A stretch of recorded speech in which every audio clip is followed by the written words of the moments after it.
दोपहर की तपती धूप में राजू किसान अपने खेत में खड़ा था और उसके सामने जी तोड़ मेहनत से उगाई गई गोभी की फसल झुलसी पड़ी थी। हे राम, मैं इतनी मेहनत करता हूँ। मैं इतनी मेहनत करके गोभी उगाता हूँ। बाकी किसानों की तरह कोई केमिकल भी नहीं डालता। जैविक खेती करता हूँ। फिर भी न जाने हर बार कौन दुष्ट मेरी फसल को नजर लगाकर झुलसा देता है, हैं?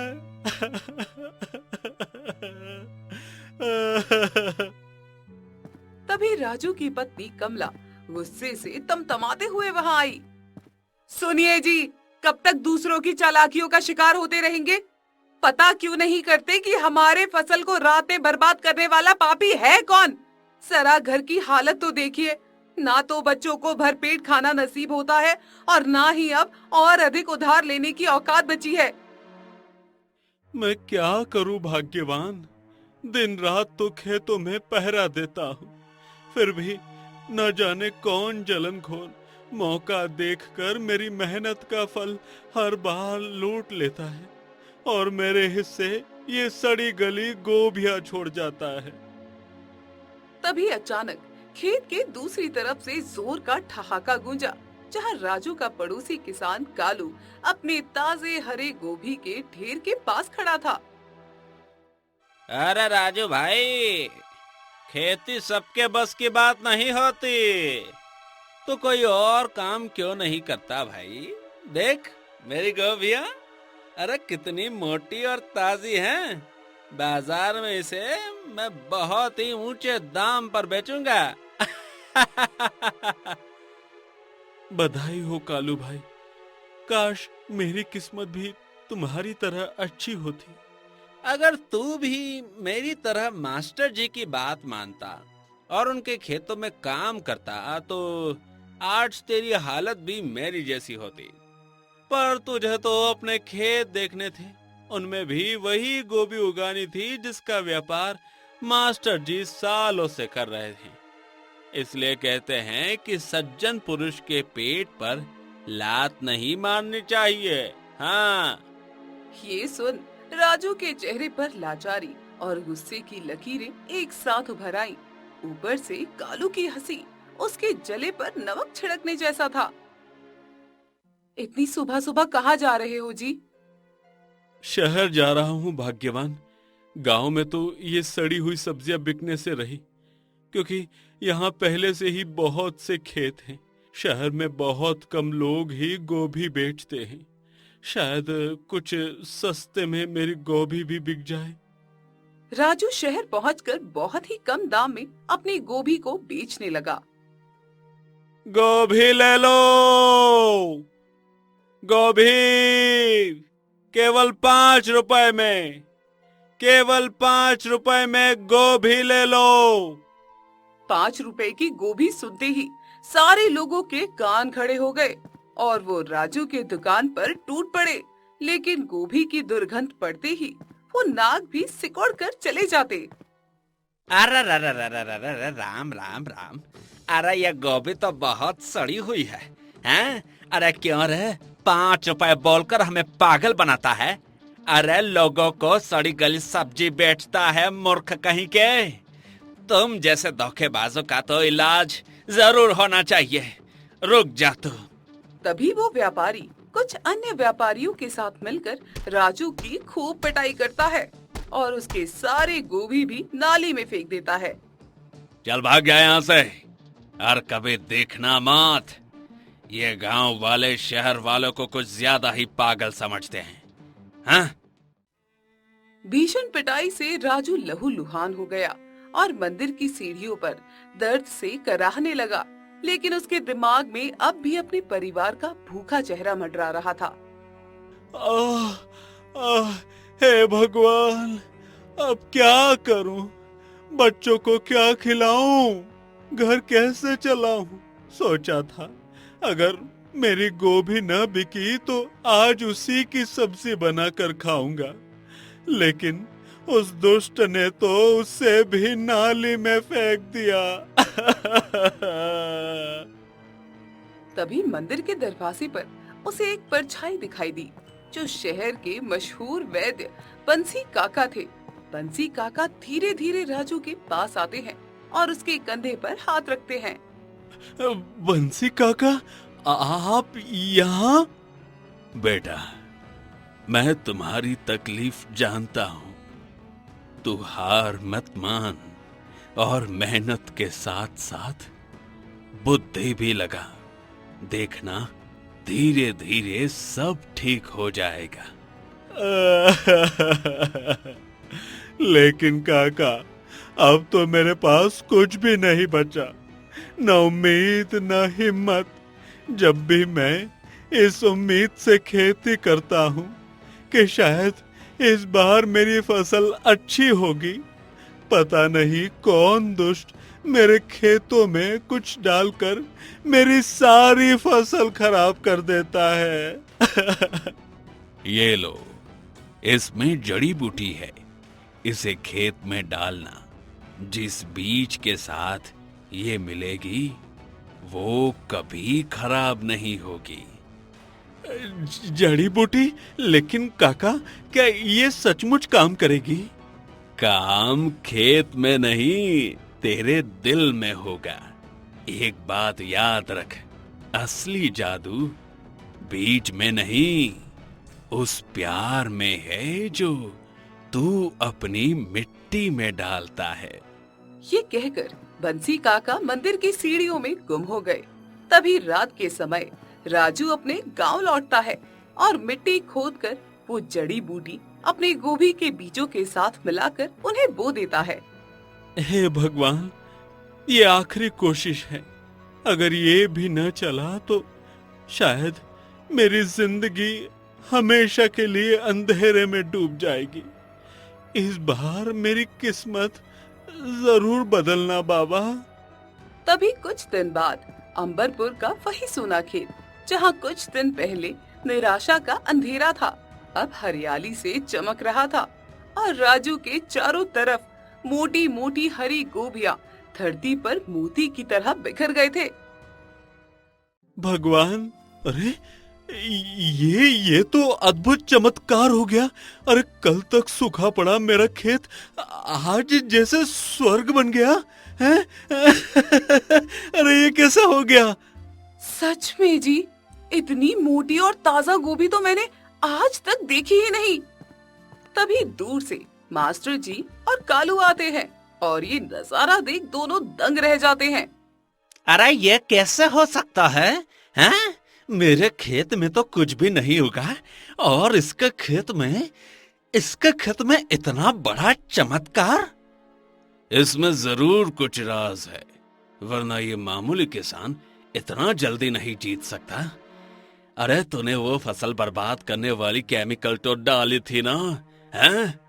अरे भर भर के डाली थी मास्टर जी, फिर भी पता नहीं इस राजू की फसल इस बार खराब क्यों नहीं हुई। वहीं दूसरी तरफ कमला के मन में एक नया विचार जन्म ले रहा था। गोभी तो अब पर्याप्त मात्रा में है जी, पर इसे बेचेंगे कहाँ? शहर के लोग तो सड़ी गली गोभी की याद से अब भी हमसे मुंह मोड़ेंगे और गांव में सबके पास खुद के गोभी के खेत हैं ही। हाँ, यही डर है। माल को बेचना माल को उगाने से भी ज्यादा मुश्किल होता है। जी क्यों ना हम इससे गोभी बिरयानी बनाएं और सिर्फ 1 रुपए में बेचे। 1 रुपए की गोभी बिरयानी। हैं? अरे कैसी बात कर रही हो भाग्यवान? अरे गोभी की भी बिरयानी होती है क्या? हाँ हाँ होगी। अगर प्यार से बनाई जाए तो हर चीज बिरयानी बन जाती है। अगले ही दिन राजू और कमला ने गांव के चौराहे पर छोटा सा ढाबा लगाया और एक फटे तिरपाल के नीचे मिट्टी के चूल्हे पर लोहे की कढ़ाई में गोभी बिरयानी बनाकर बेचने लगे। आइए आइए, गर्मा गर्म गोभी बिरयानी खाइए, वो भी केवल 1 रुपए में। 1 रुपए की गोभी बिरयानी, 1 रुपए की गोभी बिरयानी। अरे भाई, भला गोभी की भी बिरयानी होती है? लगता है ससुरा रजुआ कौनो मजाक कर रहा है। सही कहत है बाबा। बिरयानी तो चिकन का होत है, मटन की होत है, गोभी की भला कहाँ होत है, वो भी इतना सस्ता। आरा लगता है जरूर ये ससुरा रजुआ अपने सड़ियल गोभी से ही ये बिरयानी बनावत है। कोई भी गांव वाला राजू की बिरयानी लेने को तैयार ही नहीं था, लेकिन जैसे ही प्लेट पर गरम बिरयानी गई, उसकी खुशबू ने सारे गांव वालों को मदहोश कर दिया। अरे अरे वाह वाह वाह वाह वाह, अरे क्या कमाल की खुशबू है। चल बबुआ, अरे अब तक तो मुंह में दांत हैं, एक और खा ही लेते हैं, फिर न जाने ऐसन बिरयानी कब मिले। हाँ चल चल चल। और फिर तो जैसे जादू ही हो गया और धीरे धीरे राजू की दुकान पर भीड़ उमड़ने लगी और लोग हंसते खाते जो भी बात करते वो सच हो जाती थी। सुनो, मैंने सुना है ये बिरयानी जादू करती है। अगर तुमने खा ली तो शायद तुम हाँ बोल दो। पागल हो गए हो क्या? हम सिर्फ दोस्त हैं, उससे ज्यादा कुछ नहीं। मैं कभी हाँ नहीं बोलने वाली। हाँ अम्मा देखो, तुम्हारे बेटे की चिट्ठी आई है, वो जल्दी ही घर लौट रहा है। अब तो तुम खुश हो ना? हाँ? हाय राम, मेरी किस्मत भी आज बदल गई। तेरा बहुत बहुत धन्यवाद राजू बेटा। तेरे 1 रुपए की गोभी बिरयानी ने एक बुढ़िया को 1 दशक से दूर हो रहे उसके बेटे से मिलवा दिया। तभी एक मजाकिया आदमी गोभी बिरयानी खाकर अपनी छत पर चढ़ जाता है। देखो गांव वालों, अरे इस गोभी बिरयानी को खाकर मैं सुपर हीरो बन गया हूँ। अरे जरा इधर देखो, अरे मैं अब उड़ कर दिखाता हूँ। तभी वो आदमी जैसे ही कूदता है, उड़ने की जगह झाड़ियों में धड़ाम से गिर जाता है। अरे अरे अरे अरे अरे लगता है अरे बिरयानी का असर थोड़ा कम पड़ गया है, हैं? सारे गांव में अब सिर्फ एक ही चर्चा थी कि राजू की गोभी बिरयानी खाने से किस्मत बदल जाती है, जिसे देख कालू और मास्टर जी चिंता में डूब जाते हैं, क्योंकि अब उनकी जगह लोग राजू से ही गोभी लेते थे। ये सब कैसे हो गया? वो सड़ा गला किसान अब पूरे गांव का हीरो बन गया है और अब उसके खेतों में भी किसी जहरीले केमिकल का असर नहीं पड़ता। यही डर है, अगर इसे नहीं रोका गया तो हमारा पूरा खेल खत्म हो जाएगा और हम दोनों दिवालिया होने की कगार पर पहुंच जाएंगे। तो क्या करें मास्टर जी? इसे इसी चीज से हराना होगा जिससे ये ऊपर उठा है, इसकी बिरयानी। उसी रात मास्टर जी ने राजू को बुलाया और दिखावटी मुस्कान लिए बोले, राजू, अरे तूने तो कमाल कर दिखाया है। पता है तेरे 1 रुपए की गोभी बिरयानी की चर्चा अब शहरों में गूंज रही है। हाँ, आप ये क्या कह रहे हैं मास्टर जी? आप भूल तो नहीं गए कि हम दोनों गोभी के किसान हैं और आपस में प्रतिद्वंदी हैं? क्योंकि अब हम साथ काम करेंगे राजू। जरा सोच, हम दोनों मिलकर पूरे देश में गोभी बिरयानी बेचेंगे। माल तेरा होगा और पैसे मेरे होंगे। तू भी करोड़पति बन जाएगा और मैं भी। बस बदले में तुम अपनी बिरयानी का राज हमारे साथ बांटोगे। बोलो, मंजूर है? फिर मेरा क्या होगा मास्टर जी? मैंने इतने साल आपके साथ काम किया है, आपका नमक खाया है। मुझे करोड़पति न सही तो कम से कम 1000 पति ही बना दीजिए, हैं? जब दो बड़े लोग बात कर रहे हो तो बीच में नहीं बोलते कालू। चुप रहे, अब तुम मेरे किसी काम का नहीं है, तो जा कोई और काम ढूंढ ले। ये मास्टर केवल उनके ही साथ काम करता है जो उन्हें मुनाफा कमा कर देते हैं, समझा? चल जा। तभी मास्टर जी धीमी मुस्कान के साथ राजू से फिर बोलते हैं। राजू, सोच ले, करोड़पति बनने का मौका अब किसी को नहीं मिलता। बस तू अपने हरे भरे गोभियों का राज और अपनी रेसिपी हमारे हवाले कर दे। लेकिन ये बिरयानी तो मेरे खेत, मेरी बीवी, मेरे बच्चों के साथ जुड़ी है, उन्हें मैं सबके साथ नहीं बांट सकता। अरे भावुक मत बन।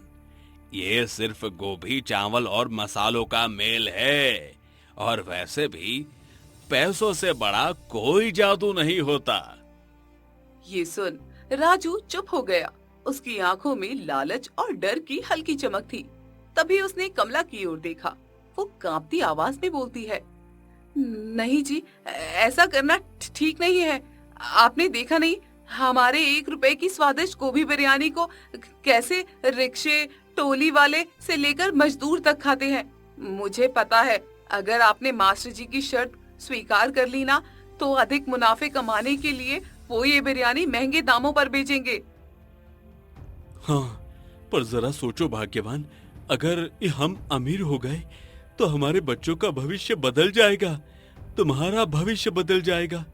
वैसे भी हजारों भूखों को खिलाकर खूब पुण्य कमा लिया, अब खुद के बारे में भी सोचते हैं। बच्चों का भविष्य पैसों से नहीं, हमारे संस्कारों से बदलता है जी।